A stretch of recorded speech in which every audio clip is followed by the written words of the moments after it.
Mellidora by Rose Fileman. One day, a young prince got an invitation to attend a royal festival in another kingdom. He wanted to find a bride for himself there and asked his aunt for advice. Choose a girl who laughs when others cry and cries when others laugh. The prince found the advice strange, but he had faith in his aunt's wisdom. On the second day of the festival, a picnic was to take place in a woodland glade. The princes and knights rode on horseback while the ladies travelled in carriages. But one of the horses became unmanageable. The carriage turned over, throwing the 6 ladies into a deep ditch. The prince happened to be riding beside the carriage, and he helped the weeping ladies one by one to a seat on the bank.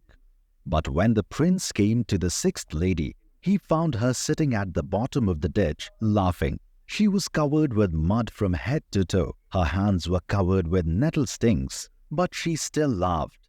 "We must have looked so funny tumbling into the ditch," she said. "We're still a funny sight, aren't we?" The prince found out that her name was Mellidora. The next day, everyone was busy getting ready to go out riding. Through the crowd in the courtyard, an old woman made her way carrying a cake she had made for the king's son. One of the king's servants pushed her aside, and she tripped and fell.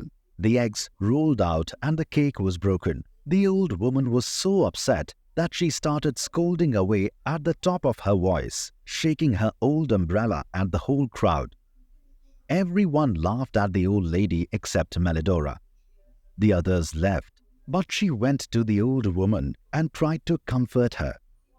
When the prince came down to see if he could help, he saw that Mellidora had tears in her eyes. Then the prince knew that he had found the one whom he sought, for here was a girl who laughed when others cried and cried when others laughed. They got married very soon and lived happily ever after.